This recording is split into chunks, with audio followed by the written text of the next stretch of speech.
Hello lovely people, it's Victoria. Welcome to my channel, or welcome back to my channel. And fun fact about me, I have a giant rat's nest size knot in the back of my hair that has been there for like over a week, and I don't know what to do about it. So I put a bunch of avocado oil on my scalp, and that's done basically nothing, and I don't want to rip my hair out, and I need assistance, and no one's here to assist me, so this is what we have. So I don't know how much longer I'm gonna let this continue, but those are my priorities. So I need to just like do it. Okay. I'm just kind of impulsively making a video that I wrote a script for a while ago and that I've been wanting to make forever. This is actually a continuation of a series that I've been wanting to make for so long called I Used to Want to Be Like You. And this is the second episode, and we're going to be talking about a YouTuber that I love for years and that was really like influential on me, especially if you were familiar with my older content on the channel that I got deleted because of some super idiotic decisions I made. So hopefully YouTube lets me keep this one. I won't tell if you won't. This YouTuber is Miiasaurous. She has lived a lot of lives on the internet, and I have been a fan of her I was a fan of her for a long time, like 2016, 2017 to when the more recent events and I think like 2021 came out. By then I was a more casual fan. We will get into the timeline. There are a few people that I've done kind of commentary pieces on her, and they have different perspectives than me, specifically when it comes to like using a blaccent. Like obviously we're going to mention it. There are just like different perspectives on those issues that have more like insight than mine does. So Paige Christie is like the main creator that comes to mind. So I was actually starting this series when I made my original video on Tana a while ago, I think almost a year ago now. So the series is basically based on influencers that I have been actually like really influenced by or affected by. And we're going to be going through, you know, parasocial relationships and just the different ways in which people's content has affected me and influenced my life decisions, while obviously taking accountability for my own actions and decisions that I've made. It's not always going to be negative, but there's going to be quite a bit of nuance to my opinions. I hope my Tana videos have communicated that of how I can, you know, defend someone and support a lot of aspects of somebody. I was literally just watching Tana videos. Like, she's my guilty pleasure. She's so fucking entertaining. And it is annoying. She's like my preferred brain candy, honestly. I don't really watch like the Kardashians anymore. But yeah, and it's like one of my toxic traits. So, but hopefully I've communicated how I can have nuance about somebody. So we're just going to be walking through this. So we're going to talk about Miiasaurous. So Miia has deleted a lot of her content over the years, I think, and I wasn't able to really find any re-uploads of her old content. So a lot of this is going to be based on memory, but I was there for a lot of her content and I watched a lot of these when they first premiered. So from what I remember, Miia started taking off around 2015, 2016, kind of around the same time that Tana was starting out. This was just before I found her. I discovered her content like 2016, 2017, like I mentioned, and it was because I stumbled across a storytime of hers. She started out as a storytime YouTuber primarily, and it was called I Cussed Out Tyler Joseph. So y'all know I'm a huge 21 Pilots fan, have been for years since high school. And this was right around the time that I was like falling in super deep into the fandom and just becoming like obsessed with them. 2 hours later. Hello, I'm back. I charged my phone and ate popcorn and cereal and made another LaCroix Aranciata thing. I am having truly like an inappropriate amount of sugared beverages. Also in general, I just found I'm craving carbs a lot more. But so the first video I saw of Mia's was called I Cussed Out Tyler Joseph, or I Cursed Out Tyler Joseph, something like that. And she was telling this story of seeing 21 Pilots on, I think it was the Emotional Roadshow tour when they went to Helsinki. And she was telling this very entertaining story, in my opinion, about like all the debauchery that happened when she was trying to get to this concert with her cousin. It all leads up to when she's in the crowd and she basically says that like during Hometown, Tyler does this, you know, trick where he like disappears and then he shows up in the crowd. And she said that he showed up like right next to her. He was right next to her. And then she said, "Thank you for everything." And he like nodded and acknowledged it. And that was obviously like a super cool story. I thought that was like awesome that happened to her. I remember watching footage of that show, like what I was pretty sure was that show in Helsinki on that tour during that moment. Hi, editing me here to add that I somehow completely forgot the detail of why she ended up titling it this. Is that she said that at first when she noticed that he was right next to her, she cussed him out and basically was like, "Boy, what the fuck? How the fuck did you do that?" or something like that, and he was laughing, and then she got to say thank you for everything, and then he like smiled and disappeared into the crowd, and I somehow forgot that, but that kind of makes it like even less believable. And it didn't look like that happened. Like, he didn't look in anybody's direction. He always just kind of looks straight forward. He kind of looks around generally, maybe, but he didn't like look at anyone specifically. But I didn't really register that. And I just like, she hooked me regardless. And then I just like dove into her content. Later on, as I got to know her content more, I obviously got to know more about her. So her name is Miia, and she claims that she was born in either 1999 or 2000 because there's a problem with her birth certificate because her uncle got her birth certificate done and there was an error, and that her mom had the same thing happen, so she like didn't know how old she was, which is so crazy that her mom wouldn't be able to confirm what year she was born in. Like, that was really bizarre to me. There was just like a lot of things that I was kind of like, oh, that doesn't or like that's unique, or that doesn't really sound super common, or that's unusual that would happen, or I've never heard of something happening like that. And I just would kind of brush it off, which is gonna be more interesting considering what we find out later. She was born in Singapore, raised in Atlanta, Georgia, and then she moved to Finland when she was like 16, I think, like 15, 16. Lived with her aunt briefly. They had a really like tumultuous time with her living with them, and there were a lot of issues with that. And then her relationship with her parents was interesting. She has an interesting dynamic with both of them, especially her mom. She's mentioned, I remember her saying her mom abusive, I want to say. I remember her saying the word abusive, but also they had some affectionate moments. So they seem to just have a complicated relationship.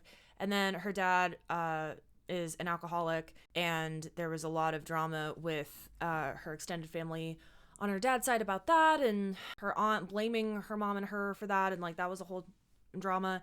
And yeah, I do believe that, and I believe that aspect of it. So I got super into her content. She was one of those edgy, out there teen girls. She was like the Tana Mojo type, and that was around the time I was getting into Tana as well, because the iDub situation happened, and that's when I like first heard of her, and then I kind of fell into her later. But she would just seem cool. She like smoked weed, she had hooked up with people, she like went to parties. I never went to house parties in high school or college or like anything. I went to one party in college and that was it, and it was more of a kickback anyway. But she just seemed to live this crazy life. Like, she had a video, one of her famous story times was about getting into a girl fight over, just getting into a fight with another girl over Melanie Martinez tickets. She had this video called Times I Shouldn't Have Been a Hoe. I think she had two videos of that, and then it was like More Times I Shouldn't Have Been a Hoe. Talked about like getting propositioned by a guy she was tutoring to have a threesome with him and his sister, and that they two had like an incestual relationship situation going on. She also had a running theme of being a hoe and or a former hoe, and she would make videos about like giving like sex advice or talking about how to get ready for a dick appointment, advice from a former stripper about like how to talk to men. And she did a vlog of auditioning to be a stripper, and I think she said that she had worked in the strip club for like a year, and she gave really detailed answers about in this Q&A about being a stripper. She talked about, oh my god, my cat. She talked about her eating disorder, struggling with anorexia. She talked about having bipolar disorder. Like I mentioned, having an alcoholic father, having a complicated relationship with her mother, who's possibly abusive. I do want to like clarify that I don't really remember if she classified it as abuse, but like that's kind of blurry, but like they definitely had a complicated relationship. And she talks about basically being homeless at 16 and after getting kicked out of her aunt's house, basically, or like leaving. I kind of forget how that story goes. Again, a lot of these I could not find re-uploads for. By a lot of them, I mean any of them. But one video that does stick out in particular it was called I Witnessed a Murder. It was very, very dark. It was her darkest story time and definitely her most graphic by far, and it was very detailed. It basically involved her buying psychedelics on the dark web with her friend, and basically getting sold the wrong kind of drug. She ordered LSD, and then she claimed she got sent drugs, and then they drug tested it, and it was bath salts. And she gave like a scathing review on the dude's page and didn't think anything of it, and then basically claimed that like one day she got like a virus or something on her computer got hacked, and she got this video feed of this girl that was I'm gonna put a timestamp of like, if you don't want to listen to the contents of what she claimed to have witnessed in this video, because it is extremely graphic, but I just want to I want to be detailed in it, because it's very interesting in the context of what we find out later. I'm continuing to foreshadow. She claims that there was a girl tied to a chair. Assume that it was like a teen girl, but yeah, a young girl. And this dude in a mask who basically tortured this girl. She claimed that she watched him cut this girl's fingers off and then take a gun and shoot her. And then he took like a piece of paper that had Mia's name on it and held it up, and Miia said that she screamed and she broke her computer. And she used that video to give a PSA to basically be careful about doing drugs. And she's like, I still deal with complications from this shit, and I randomly pass out sometimes, and I see things moving and objects look like they're breathing. And clarity on the timeline. So the murder thing, that was like 2017-ish, and then a little bit later on, I think 2018-19 is when she claims to have started working as a stripper and got a little bit more into like the veteran hoe, former hoe type content. So I think Mia's content really appealed to me because I've talked about this before, of how I was in this stir crazy phase when I was like 17, 18, where I got really frustrated with a lot of things and societal expectations and this expectation of modesty and these ideas that I had been subscribed to about what kind of person deserves love and all these complexes that I'd started challenging. And so then people my age that live this kind of like more out there kind of wild lifestyle that I had been restraining myself from having, like that became very appealing for me. So creators like Miia and Tana really appeal to me. Also because I found both of them like really charming and very intelligent. Miia is more traditionally intelligent than Tana, and that's also something that gave her an edge in my opinion, and kind of helped me resonate with her. Is Miia is extremely smart. She is extremely intelligent and was always a very, very good student. Was always like very type A about her grades and wanted to do well. Talked about loving math, loving to read, was very studious, and also cursed a lot, and was also kind of wild and also vulgar. And like, I liked that balance. I liked that she was kind of like a bit of a troublemaker, but also really smart and was in the IB program. And I thought that was really cool. As opposed to like Tana, which Tana is intelligent in a lot of ways, but was never traditionally studious in that way. She never really cared about school. She dropped out of high school. She also like she talks about not feeling like she could apply herself in school because her parents were fighting a lot. So she was like constantly sleep deprived, and she just wasn't really set up for success in school. I feel like that's fair to say. And so like, yeah, she didn't really care about school, but like it wasn't easy for her to be fair. And at the same time, while Miia was a really good student, she would talk about procrastinating and doing things at the last minute and feeling not super in control of everything all the time. So that made her more relatable to me as well. Despite her seeming to be super extroverted, that also made her more like alluring to me as well, because she was kind of like a different personality type than me. She seemed to gravitate to people really easily and always seemed to be in social situations and seemed to do well in that. And she seemed to have this like vibrant social life that I was kind of seeking out to an extent, especially ending high school, going into college. Also, speaking of Tana, it's worth mentioning that I think from like 2016 to 2018-ish, Miia was a member of Trash, which was a collaborative channel that Tana was in charge of. And it's just become like a meme of how terrible that channel was. But there are some good creators on it. Colin Berry was on that channel as well. But Miia was on there very briefly, and she made a few videos. I liked her videos that she made on there. So I loved a lot of things about Mia's content for a really long time. But I started drifting away from watching her probably around 2020. And I think around that time, she started transitioning to more commentary content rather than the personally based stuff that was more about her life. I was more so not watching her though, because I just found her content to be really repetitive. She has quite a few bits or jokes that she does every single video, sometimes like multiple times during the video, and her edits started becoming more and more jagged. It became more of that kind of, I hate to say it, but almost that like J Station type thing where we're just like hyper fast, hyper just like saying everything super emphatically and everything's a bit, and like she just became like super on, and it became more of like the main course of her content rather than like an embellishment and a feature of it. And so it was just like really distracting, and it became a little just very predictable. And yeah, like there's certain, you know, she would have catchphrases and stuff, but it was just like a line of the predictability. Overall, it was just really hyper and a little overstimulating. Two of the main phrases that I remember her saying a lot that I don't even necessarily have problems with because they were like her catchphrases, but just the examples I can think of is like, hi, what the fuck is up? And okay, enough talking about you, time to talk about me, or something like that. Then in late June of 2022, I think it just came up on my homepage wherein I got recommended the video she dropped that really was like a bomb. Yes, it was called Addressing Past Content and the Blaccent. I also just put in my script, I just go, Mika's rhetoric is a good source. So Mika's rhetoric also made a video about Miia that I liked. So in the video that Miia posted, she admits that the majority of the content she has made were based on lies and exaggerations, and that it originates to the beginning of her channel. She said she lied about using drugs and used Asian market dried mushrooms to pretend that she had done psychedelics.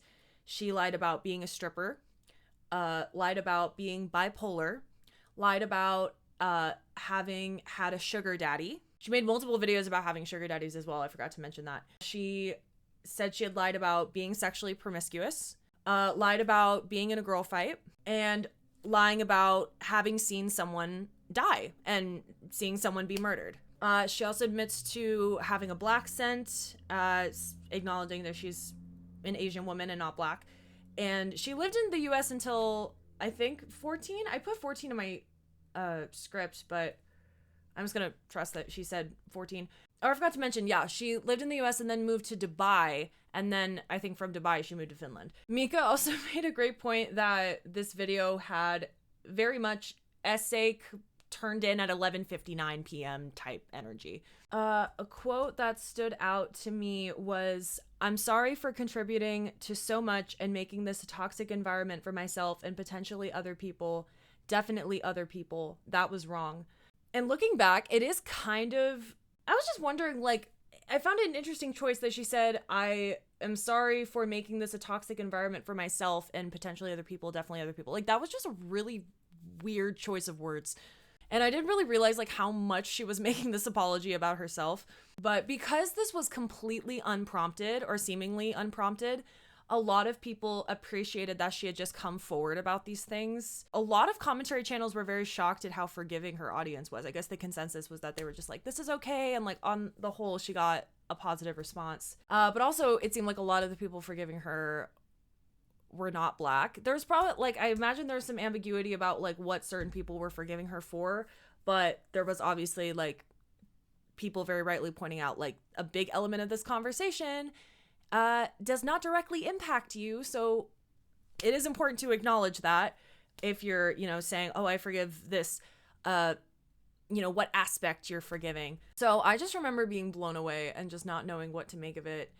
And I was particularly disturbed at finding out that she had completely made up that story about watching that girl die. Honestly, the fact that someone make that up like is very troubling to me because there were so many, there was just very detailed. It was very detailed. But also looking back, it does not to be like, I'm not a fucking FBI profile or anything, but like, I remember thinking that it was weird that someone would torture someone and then shoot them.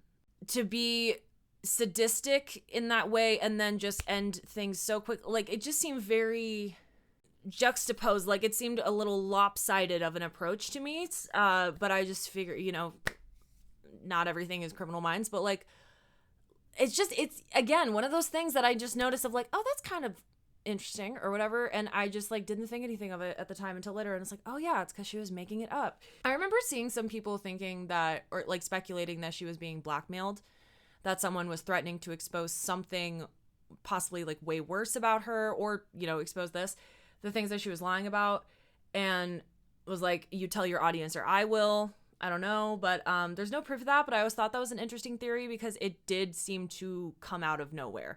Then she did a follow-up video called An Apology and the Truth, and there she goes more into the blaccent and sort of compares herself to Aquafina, but it's hard when none of these videos are still up, and I'm just going off of clips that I could find and quotes from old commentary videos that were talking about this at the time. Like, that's my only source, really. She also confirms in this follow-up video that she has borderline personality disorder.